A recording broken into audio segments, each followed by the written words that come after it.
நீ இந்த விஷயத்துல ரொம்ப ஆர்வக்கோளாரா இருக்க. இது நல்லதுக்கு இல்ல. ஆபத்துல தான் இது முடியும் ராதா. கொஞ்ச நேரத்துக்கு முன்னாடி டைனிங் ஹால்ல நான் உன்னை பார்த்தேன். ரொம்ப நீ ஆர்வமா லக்ஷ்மணனுக்கு பரிமாறின. அதை பார்த்து நான் ரொம்ப பயந்துட்டேன் ராதா. நீ இப்படி எல்லாம் நடந்துக்கவே கூடாது ராதா. உன்னோட நடவடிக்கையை பார்த்து அத்தைக்கு சந்தேகம் வந்துருச்சுன்னா அவ்வளவுதான், நான் சொல்லிட்டேன். நீ நான் சொல்றதை கேட்டு கொஞ்ச நாளைக்கு அமைதியா இரு.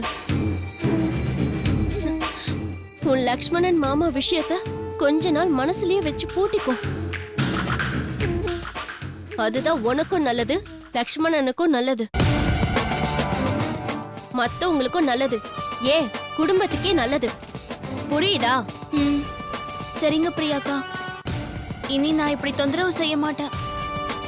ஆனா நான் லக்ஷ்மணனுக்காக சுமங்கலி விரதம் இருக்க போறேன்.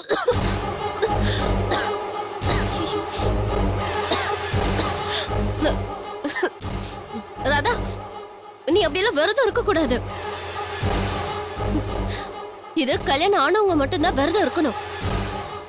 நானும் தானே கல்யாணம் பண்ணிக்க போறேன்.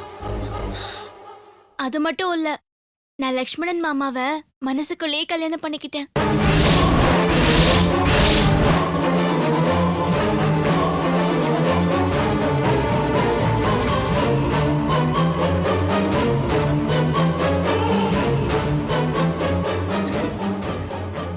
அதனால நானும் விரதம் இருப்பேன்.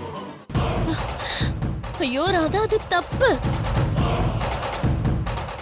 இது அத்தைக்கு தெரிஞ்ச பெரிய பிரச்சனை ஆயிடும். தயவு செஞ்சு நான் சொல்றத புரிஞ்சுக்கோ. முதல்ல நீ எனக்கு ஒரு சத்தியம் பண்ணி கொடு.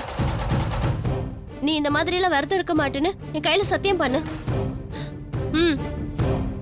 இல்ல பிரியாக்கா, நான் விரதம் இருக்கணும், அதான் முறை. ராதா, இப்ப நீ சத்தியம் பண்ணு. ராதா, நீ எனக்கு சத்தியம் பண்ணிட்ட. நீ விரதம்லாம் இருக்க கூடாது, சரியா?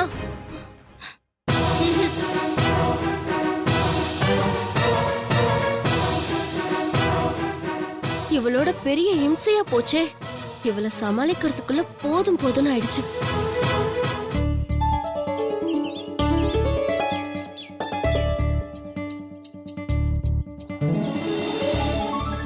அம்மா, ஊறுகாயை ரெடி பண்ணிட்டேன். நீங்க டேஸ்ட் பார்த்து சொன்னீங்கன்னா நான் பாட்டில போட்டு அடிச்சு வச்சிருவேன். ஓ, ஊறுகாவை நீ ரெடி பண்ணிட்டியா? இன்னைக்கு நாங்கெல்லாம் விரதம் இருக்கோமே, யாரும் எதுவும் சாப்பிட முடியாதே. அம்மா, இப்பவே ருசி பார்த்தா தான் ஊறுகாயை சரி பண்ண முடியும். ஒரு நாள் போச்சுன்னா அப்புறம் ஊறுகாய் நல்லா ஊறிடும். அதுக்கப்புறம் ஊறுகாய் எதுவும் பண்ண முடியாதுமா. டேஸ்ட்டை மாத்தவும் முடியாதுமா. இப்ப என்னம்மா பண்றது? அதான் ராதா இருக்காளே, ராதாக்கெல்லாம் ஒன்னும் விரதம் கிடையாது. செல்வி, நீ ஊறுகாவை ராதா கிட்ட கொடு, அவ டேஸ்ட் பண்ணட்டும். ராதாக்கா, இந்த ஊறுகாயை கொஞ்சம் டேஸ்ட் பார்த்து சொல்லுங்க. இந்தாங்க. ஐயோ, என்னது? என் விரதத்துக்கு சோதனைக்கு மேல சோதனையா வந்துட்டு இருக்கேன். நான் லக்ஷ்மணனுக்காக விரதம் இருக்கேன்னு இவங்க கிட்ட எப்படி சொல்லுவேன்? சொல்ல முடியாது, சொல்லவும் கூடாது. அப்புறம் பிரச்சனை ஆயிடும். என்ன பாடுபட்டாவது அத்தை கிட்ட திட்டு வாங்கினாலும் பரவாயில்ல, நாம லக்ஷ்மணனுக்காக விரதம் இருந்தே ஆகணும்.